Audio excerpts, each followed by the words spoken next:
अस्सलाम वालेकुम स्टूडेंट्स, बिस्मिल्लाहिर्रहमानिर्रहीम। आज हम पढ़ेंगे फार्माकोगनोसी का चैप्टर नंबर 2, क्रूड ड्रग्स। तो सबसे पहले तो मालूम होना चाहिए कि क्रूड ड्रग्स क्या होती हैं। क्रूड ड्रग्स कुदरती तौर पर पाई जाती हैं।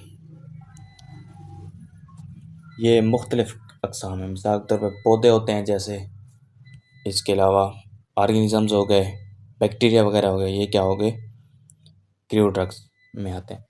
अच्छा, जब हम इनको किसी भी डिजीज़ के लिए यूज़ करते हैं तो इनको प्रिपेयर करना पड़ता है। कोई कुदरती तौर पर होता है, कोई हम केमिकल तौर पे तैयार करते हैं। मिसाल के तौर पर कुछ पौधे होते हैं, वो भी हम खा लेते हैं ट्रीटमेंट के लिए। जैसे मिसाल के तौर पर आप एक थूम है ना, अगर थूम या लहसुन बोल लें उर्दू में, तो वो ना एक इन्फेक्शन के लिए यूज़ होता है। आप अगर उसे खा लें तो वो आपके अंदर जो इन्फेक्शन होंगे ना, तो उनको ख़त्म कर देता है। तो इस तरह मतलब और भी पौधे हो गए, जैसे पुदीना हो गया, यानी कि मैदे के लिए यूज़ किया जाता है। तो इस तरह ये पौधे, फल जो कुदरती तौर पर पाए जाते हैं, डिजीज़ में यूज़ किए जाते हैं। अच्छा, तो हम पढ़ेंगे क्रूड ड्रग्स में के बारे में। बुक्स खोल के रखना, अंडरलाइन करते आना। ये भी बहुत अहम टॉपिक है एनटीएस के लिए। तो इसमें से अक्सर लॉन्ग आए पड़े होते हैं एनटीएस में कि क्रूड ड्रग्स क्या होती हैं, इनकी क्लासिफिकेशन करें। ठीक है ना। क्रूड ड्रग्स की डेफिनेशन एमसीक्यूज़ में या शार्ट में तो लाजमी आती है तकरीबन। अच्छा, a crude drug is any naturally occurring unrefined substance derived from organic and inorganic sources such as plant। तो ये कह रहा है कि ये ऐसी कुदरती तौर पर पाए जाने वाली अद्वियात हैं जो कि ऑर्गेनिक से और इनऑर्गेनिक सोर्सेज से हासिल की जाती हैं। मिसाल के तौर पर पौधों से हम ये हासिल करते हैं, एनिमल से, बैक्टीरिया से भी हासिल की जाती हैं मेडिसिन।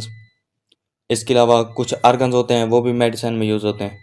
आर्गन्स वगैरह हो गए, वो भी यूज़ होते हैं। मिसाल के तौर पर एक वायरस है, कोरोना वायरस, तो हम उसके लिए जब कोई वैक्सीन बनाएंगे तो उसमें क्या यूज़ करेंगे हम, कोई भी मतलब ऑर्गेनिज्म यूज़ कर सकते हैं, तो वो यूज़ किया जाएगा उसकी ट्रीटमेंट के लिए। अच्छा, वो कहता है कि whole organism intended for use in the diagnosis. ये किस लिए यूज़ किए जाएंगे? डायग्नोसिस के लिए, क्योर यानी एहतियात के लिए, ट्रीटमेंट इलाज के लिए, प्रिवेंशन बचने के लिए, ऑफ डिजीज़ इन मैन और अदर एनिमल्स। ये सिर्फ किसी भी बीमारी से बचने के लिए इस्तेमाल करेंगे, उसके एहतियात के लिए। ये इंसानों के लिए भी है, जानवरों के लिए भी है। मतलब इंसान भी यूज़ कर सकते हैं और जानवर भी। अच्छा, classification of crude drugs. Crude drugs को हम इन क्लासेस में इनकी क्लासिफिकेशन करेंगे। 4 मेथड हैं, तो ये चारों के चारों याद करने पड़ेंगे। ये लॉन्ग क्वेश्चन में अक्सर आए पड़े होते हैं। मार्फोलॉजिकल मेथड है एक, टेक्सोनोमिकल मेथड हो गया, फार्माकोलॉजिकल मेथड हो गया, केमिकल मेथड हो गया। ठीक है, हम पहला मेथड पढ़ेंगे pharmacological pharmacological method. Pharmacological method क्या है? In this method drug are classified according to their part use etc। अब मिसाल के तौर पर कोई पौधा है, हम उसकी किसी की जड़ यूज़ करते हैं, किसी का फल यूज़ करते हैं, किसी का ओवरी यूज़ किया जाता है।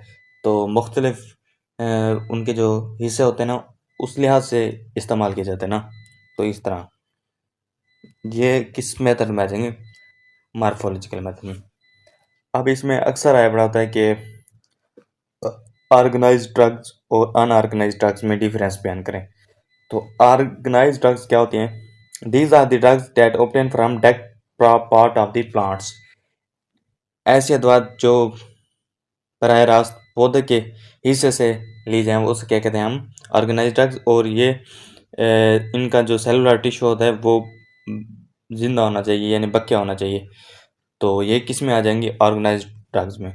अब इनकी मिसाल क्या है? जैसे मतलब फूल हो गए, बीज हो गए, पत्ते हो गए, किसी के हम पत्ते यूज़ करते हैं, राइजोम हो गए, बार्क etc हो गए। ठीक है ना, ये किस में आ जाएंगे? ऑर्गेनाइज्ड ड्रग्स में। आगे दूसरा मेथड है unorganised drug. The drugs which R be prepared from plant physical process such initiation, drying, extraction, a solvent not containing cell or plant tissue are called unorganized drugs. इसके example क्या है? Latex, ट्राइकोग्रानात, कामेशिया। अब इसमें कह रहा है कि ऐसी अदवात जिनको हम फिजिकल मेथड से प्रिपेयर करते हैं, मिसाल के तौर पर किसी को हम पीस देते हैं, ग्राइंड करते हैं, और किसी को हम मतलब लिक्विड में बनाते हैं, क्रीम वगैरह बना ली, तो ये किस में आ जाती हैं? ड्रग्स, ऑर्गेनाइज ड्रग्स में। इनकी मिसाल क्या देनी है? लेटेक्स, ट्राइकोग्रानात, कामेशिया। बस इसमें कोई ज़्यादा साइंटिफिक बातें नहीं है, लेकिन इम्पॉर्टेंट है क्योंकि अक्सर पेपर में ये पढ़े होते हैं। तो ये एक मेथड हो गया, मार्फोलॉजिकल मेथड हो गया। अब दूसरा हम करेंगे टेक्सोनोमिकल मेथड। टेक्सोनोमिकल मेथड आपको पता है कि उनके नाम वगैरह, खुसूसियात वगैरह के जरिए रखा जाता है। अब एक इसकी डेफिनेशन है, in this method drugs are classified according to their natural relationship and discriminating characteristics. They are grouped in phylum, order, family, genus and species। तो ये ऐसी अद्वैत हैं जिनका मतलब ये ऐसी एक क्लासिफिकेशन है क्रियोड्रग की, जिसकी मतलब कि हमने क्लासिफाई किया होता है, मतलब उनकी पहचान होती है। अब इनकी मिसाल ये है कि जैसे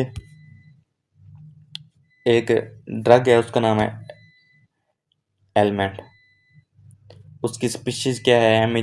एमिजिडेलस, उसकी जीनस क्या होगी? प्रोनस, उसकी फैमिली रोजासियाई, ऑर्डर रोजाएल्स, और फैलम क्या बनेगी इसकी? एंजियोस्पर्म्स। इसी तरह जितने भी ये दिए हैं, एलमंड, अगर, एफिड्रा, ठीक है ना, इनके अच्छे से कर लेना ये, मतलब इनकी स्पीशीज क्या है, जीनस क्या है, फैमिली क्या है, ऑर्डर क्या है, फाइलम क्या है। अब इसी में से वो एमसीक्यूज उठाता है, इसी टेबल में से अक्सर एमसीक्यूज उठाता है। वो कैसे उठाएगा? बोलेगा कि एक ड्रग के एलमंड, इसकी स्पीशीज क्या है, फिर वो उसमें मुख्तलिफ ऑप्शन दे देगा 4, ठीक है ना। उसमें एक ऑप्शन ये भी होगा एमिजिडेलस, तो आपने एमिजिडेलस क्लिक करना है। तो कहने का मतलब ये है कि ये एक मैं आपको सैंपल बता रहा हूँ, लेकिन आपने करना इधर से ये चारों के चारे करनी है, तो इनमें से कोई ना कोई आई पड़ी होगी तकरीबन। दूसरा मेथड है फार्माकोलॉजिकल मेथड। फार्माकोलॉजिकल साफ ज़रा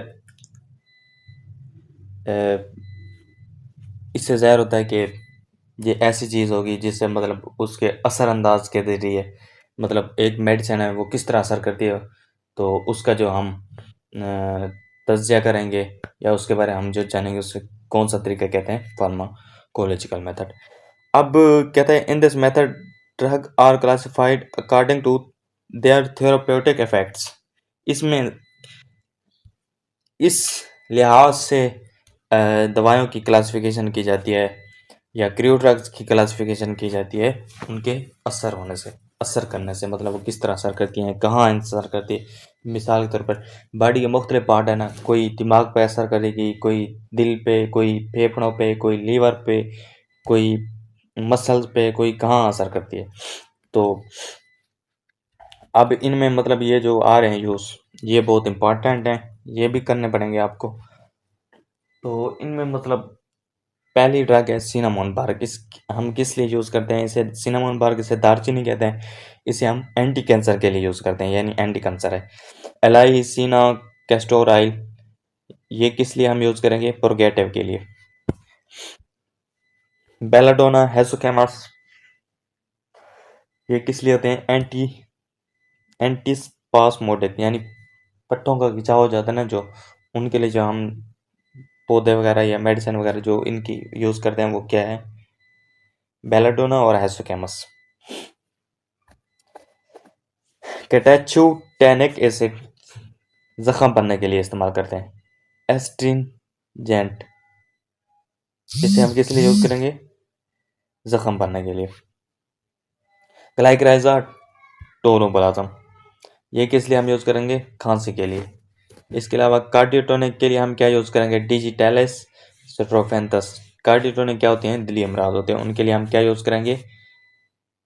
डिजिटैलिस और स्ट्रोफेंथस। अच्छा, अगला जो तरीका है वो है केमिकल मेथड। केमिकल से ज़ाहिर हो रहा है कि इनके जो मतलब इनमें जैसे मतलब कोई केमिकल पाया जाता होगा, मुख्तलिफ केमिकल पाए जाते हैं मुख्तलिफ प्लांट्स में, तो ये उस लिहाज से उसकी क्लासिफिकेशन की जाती है।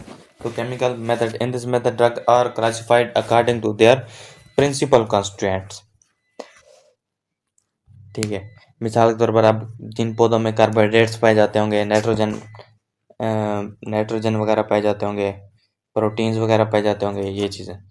तो अब कार्बोहाइड्रेट्स, अब ये आपने करने होंगे, आपको अंदाज़ा होना चाहिए कि किस किस कौन कौन से पौधे या कौन कौन सी क्रूड ड्रग्स इसमें आती हैं कार्बोहाइड्रेट्स में।